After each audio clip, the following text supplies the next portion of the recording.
বলছে কলোর দোষ নিধে রাজনস্তিয়ে কুমহান গুণ কীর্তনা দেব কৃষ্ণস্য মুক্ত সঙ্গ পরাণ বোঝে। কলির অনেক দোষ, কলি হলো দোষের খনি। এখানে একটা ভালো গুণ কি? কীর্তনা দেব কৃষ্ণস্য মুক্ত সঙ্গ পরম ভজে। কলিতে অনেক দোষ থাকলেও একটি মহান গুণ হলো কলি যুগের জীব হরিনাম সংকীর্তন করবার সৌভাগ্য লাভ করবে। সবার মুখ দিয়ে কৃষ্ণ উচ্চারণ হবে, হরি উচ্চারণ হবে, সবার মুখ দিয়ে কৃষ্ণ নাম হরিনাম উচ্চারিত হবে। এটা হলো কলি যুগের বিশেষ গুণ। আর এই হরিনাম উচ্চারণের ফলে কি হবে? কৃতে যধ্যায়ত বিষ্ণু তে তায়ং যজত মুখা দাপরে পরিচর্যায়ং কলৌ তদ হরি সংকীর্তনা।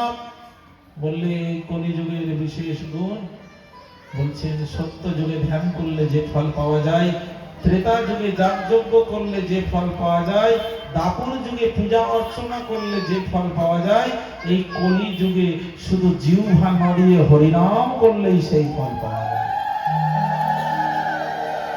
কলৌ তদ হরি সংকীর্তনা। বলছে আর কি কলিযুগের ভালো গুণ আছে বলুন? বলে কলিযুগের অনেক ভালো গুণ। বলে একটা মহান গুণ, ওই জন্যই সেই দিন পরীক্ষিত মহারাজ কলিকে বধ করেনি। বললে কলিযুগের আর একটা ভালো গুণ কি? বলে এই কলিযুগের মানুষ সংকল্প মাত্র, সেই সংকল্পের দ্বারাই সেই কর্মের ফল লাভ করবে। বলে যেমন, আমরা কথাটা ঠিক বুঝতে পারলাম না। কথাটা হলো এইরকম, ধরুন আপনি মনে মনে চিন্তা করলেন আমি বৃন্দাবনে যাব। বৃন্দাবনে যাব, গিয়ে আমি একটু রাধা কুণ্ডে স্নান করব, আর বৃন্দাবন দর্শন করব, নিধুবন দর্শন করব, আর বেশি হাঁটতে চলতে পারবো না, একটু রাধা কুণ্ড স্নান করে গোবর্ধন দর্শন করে চলে আসবো। আপনি মনে মনে চিন্তা করলেন, কিন্তু আপনি বৃন্দাবন আর যেতে পারলেন না, তার আগেই আপনি দেহত্যাগ করলেন। বলে ওই যে মনে মনে ভেবেছেন আমি বৃন্দাবনে যাব, এতেই আপনার বৃন্দাবনের ফল লাভ হয়ে গেল। সংকল্প যদি কেউ শুদ্ধ সংকল্প করে থাকেন, তাহলে এই কলিযুগের এটাই মহিমা। বলে সংকল্প মাত্রে সেই ফল লাভ হয়। যদি কেউ মনে মনে করেন বাড়িতে গোবিন্দকে একদিন আমি সাধুগুরু বৈষ্ণবদের ডাকবো, ডেকে আমি একটু বাড়িতে মহাপ্রভুর ভোগ দেবো, একটা বৈষ্ণব সেবা দেবো, কিন্তু আপনি বাস্তবে করতে পারলেন না। আপনি মনে মনে ভাবলেন শুধু, এতে আপনার বৈষ্ণব সেবার ফল হয়ে গেল, গোবিন্দ সেবার ফল হয়ে গেল। সংকল্প মাত্রে সিদ্ধ হয় এই কলিযুগে, এটা অন্য যুগে নয়। অন্য যুগে বৃন্দাবন যাব চিন্তা করলে বৃন্দাবনের ফল হতো না, বৃন্দাবন দর্শন করে আসলে তারপরে ফল হতো। এই কলিযুগে আমরা যদি চিন্তা করি, তাহলেই শুদ্ধ সংকল্প আমরা যদি করি, তাহলে সেই ফল পাবো। এই জন্য আমাদের সাধন অঙ্গে যারা সদ্গুরুর চরণ পেয়েছেন, আপনারা জানবেন আমাদের স্মরণীয় সেবা আছে। মানে যেই সেবা আমরা সাক্ষাতে দিতে পারবো না। ধরুন আমাদের প্রতিদিনের পুজোর শেষে, পুজোতে বস্ত্র দান, স্বর্ণ দান, ভগবানকে এগুলো বিধি আছে, সোনার অলঙ্কার আদি, বস্ত্র, এগুলো তো আমরা প্রতিদিন কেউ দিতে পারি না। এগুলো আমরা মনে মনে চিন্তা করে দিয়ে দিই। কেউ যদি সাক্ষাতে সেবা করতে না পারেন, বিগোপাল সেবা, গোবিন্দ সেবা, ও যদি মনে মনে চিন্তা করে, বাইরে না, আমি ঠাকুরকে সোনার সিংহাসনে বসালাম, ভোগ লাগালাম, হ্যাঁ, তাহলে তার কি হয়? বলে গোবিন্দ সেবা পেয়ে যায়। এরকম বহু দৃষ্টান্ত প্রমাণ আমাদের শাস্ত্রে আছে। মনে মনে চিন্তা করলেন আমি ভোগ লাগাচ্ছি, গোবিন্দের সেবা হয়ে গেল।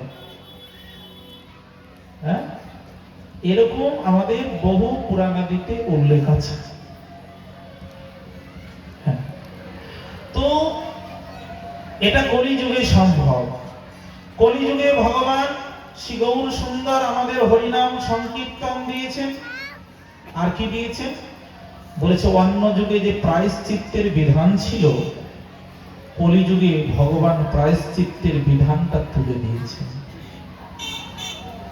অন্য যুগে পাপ করলে পাপের প্রায়শ্চিত্ত করতে হতো, কিন্তু এই কলিযুগে প্রায়শ্চিত্ত কেউ করে? কেউ করে না। বলে কেন? বলছে শুনুন, ভগবান নিজে বলছেন, এই কলিযুগের জীব তোমরা প্রায়শ্চিত্ত অন্য কোনো উপায় করতে হবে না, তোমরা হরিনাম করো। সর্বমহা প্রায়শ্চিত্ত যে প্রভুর নাম, সে প্রভু নাচয় দেখে যত ভাগ্যবান। ভগবানের নামই হলো সর্বমহা প্রায়শ্চিত্ত। প্রায়শ্চিত্ত কি আপনারা অনেকে বুঝতে পারছেন না। পাপ করলে পাপ খণ্ডনের জন্য একটা প্রক্রিয়া আছে, তার নামই হলো প্রায়শ্চিত্ত। অন্যান্য যুগে মানুষ পাপ করত, আর পাপ করার পরে ব্রাহ্মণের কাছে গিয়ে বলতো যে আমি পাপ করেছি, একটু প্রায়শ্চিত্ত বলে দিন। ব্রাহ্মণ আগে শুনতো, বাবা তুমি কি পাপ করেছো? না, আমার হাতে একটা গরু মারা গেছে। তোমার এই প্রায়শ্চিত্ত? আমার হাতে একটা ছাগল মারা গেছে, এই প্রায়শ্চিত্ত বলে দিত। তো কি হলো, মানুষ এরকম কোন ধরুন একটা পাপ করলে, পাপ করার পরে ব্রাহ্মণের কাছে গেলেন। ব্রাহ্মণ বলছে, বাবা উনি কিন্তু পাপ কাজ করেছেন, জেনে বুঝে পাপ করেছেন, পাপ করে এবার উনি ব্রাহ্মণের কাছে এসেছেন প্রায়শ্চিত্তের বিধান জানতে। তো উনি আবার যে পাপটা করেছেন সেটা প্রায় লক্ষাধিক টাকা উপার্জন করেছে পাপ করে। 2 লক্ষ টাকা মতো উপার্জন করেছে ওই পাপ কাজ করে। তখন ব্রাহ্মণের কাছে গিয়ে বলছেন, আমি যে পাপ করেছি, কি পাপ শুনলেন? শোনার পরে বলল, বাবা তোমার প্রায়শ্চিত্ত করতে প্রায় 25,000 টাকা খরচা করে। উনি ভাবলেন, পাপ করেছি 2 লক্ষ টাকা, আর 25,000 টাকা যদি যাই যা খরচা করব। 25,000 টাকা খরচা করে ব্রাহ্মণকে দিয়ে স্বর্ণদান আদি, গঙ্গার ঘাটে গিয়ে পঞ্চাঙ্গ সস্তায়ন ইত্যাদির দ্বারা সেই পাপ থেকে মুক্ত হলো। ব্রাহ্মণকে জিজ্ঞাসা করছে, ঠাকুর মশাই আমার মধ্যে আর পাপ নেই তো? বললো, না না, তোমার যত পাপ ছিল এই প্রায়শ্চিত্তের দ্বারা খণ্ডন হয়ে গেছে, এখন তোমার মধ্যে কোনো পাপ নেই। ওই ব্যক্তিটা মনে ভাবলেন যে আমার পাপ খণ্ডন হয়ে গেছে। কিছুদিন পর আবার গেলেন, নিজের জীবনে চলতে চলতে দেখলেন এবার 5 লাখ টাকার উপার্জন করতে হবে। একটা ছোট্ট পাপ কাজ করলে 5 লাখ টাকা উপার্জন হবে। তখন উনি আবার 5 লক্ষ টাকার উপার্জন করলেন। এবার পাপটা বড় সড়ো। এবার ব্রাহ্মণকে এসে বলছে, ঠাকুর মশাই আবারও তো পাপ হয়েছে। ঠাকুর মশাই বলছে, আগেবারে পাপটা তো শুনেছি, এবার কি পাপ করেছো? একজন মানুষকে খুন করেছে। দেখবেন মানুষ সব জায়গায় মিথ্যা কথা বলতে পারলে 3 জায়গায় মিথ্যা কথা বলা যায় না। 3 জায়গাতে আমাদের সবাইকে সত্যটা বলতে হয়। কোন কোন জায়গায়? এক হচ্ছে ডাক্তারের কাছে গিয়ে যদি কেউ মিথ্যা বলেন আপনার রোগের চিকিৎসা হবে না, তাই ডাক্তারের কাছে সত্য বলতে হবে। আর এক হচ্ছে উকিলের কাছে যদি মিথ্যা বলেন তাহলে কেস সাজাতে পারবে না, উকিলের কাছে সত্য বলতে হবে। আর এক হচ্ছে গুরুর কাছে যদি মিথ্যা বলেন তাহলে ভজনে এগাতে পারবেন না, গুরুর কাছে সত্য বলতে হবে। 3 জায়গাতে সবাইকে সত্য কথা বলতে হয়, গুরু বা ব্রাহ্মণ। আর ব্রাহ্মণের কাছে যদি না বলে তাহলে পাপের প্রায়শ্চিত্ত হবে না। এখন সত্য কথা বলছে, আমি একজন মানুষকে খুন করেছি। বললো, বাবা এবার তো তোমার পাপটা বড়, আগে 25,000 টাকায় খণ্ডন হয়েছে, প্রায়শ্চিত্ত হয়েছে, এবার কিন্তু 1 লাখ টাকা খরচা হবে। ঠিক আছে, 1 লাখ টাকা খরচা করে প্রায়শ্চিত্ত করলো। করার পরে বলছে, আমার ভিতরে পাপ নেই তো? বললো, না, তুমি পাপ মুক্ত হয়েছো। ওই ব্যক্তিটি পাপ মুক্ত হলো, কিন্তু পাপ করার বাসনাটা তার মনে থেকেই গেল। প্রায়শ্চিত্তের দ্বারা পাপ খণ্ডন হয়, কিন্তু পাপ করার ইচ্ছাটা আবারও থেকে যায়। ওই ব্যক্তিটি আবারও চিন্তা করলো, এবার যদি 10 লাখ টাকার উপার্জনের রাস্তা পাই, তাহলে একটা পাপ আবারও করব। মহাপ্রভু বলছে এরকম প্রায়শ্চিত্ত করার কোনো দরকার নেই। যে প্রায়শ্চিত্ত করার পরে আবার পাপ করতে ইচ্ছা জাগবে, ওই প্রায়শ্চিত্ত করতে হবে না। হে কলির জীব, তোমরা হরিনাম করো, আর হরিনাম করলে তোমার পাপ তো খণ্ডন হবে, সঙ্গে সঙ্গে পাপ করার ইচ্ছাটাও নাশ হয়ে যাবে। সর্বমহা প্রায়শ্চিত্ত যে প্রভুর নাম, সে প্রভু না চায় দেখে যত ভাগ্যবান। পাপ করার ইচ্ছাই চলে যাবে হরিনাম করলে। জবাই মাথায় মাতাল ছিল, যেদিন হরিনামের আশ্রয় নিল আবার মাতাল হলো কি? চাপাল গোপাল দুষ্ট ছিল, যেদিন হরিনামকে আশ্রয় করলো আবার কি সেদিন দুষ্ট কর্ম করলো? হ্যাঁ, আবার করেছে কি? করে না, করে না। কেন? এটাই জগতের শিক্ষা। হরিনাম জীবের চিত্তকে পবিত্র করে দেয়। মহাপ্রভু সেটাই দিতে এসেছেন। বলছেন ভগবান কৃষ্ণকে দেখেছি যারা, তারা কৃষ্ণকে দেখার পরে কিন্তু তাদের প্রেমের উদয় হয়নি, কৃষ্ণের সঙ্গে যুদ্ধ করেছে। কিন্তু এই কলিযুগে যারা গৌরকে একবার দেখেছে, যত নিন্দুক পাষণ্ডিক আড়ালে আড়ালে মহাপ্রভুর নিন্দা করেছে, যখন মহাপ্রভু তাদের সামনে গিয়ে বলছে হরি বলো, তোমরা হে নিন্দুক পাষণ্ডিক তোমরা হরি বলো, মহাপ্রভু যখন তাদের সামনে গিয়ে দুবাহু তুলে বলছে হরি বলো, তখন তারাও হরি বলছে।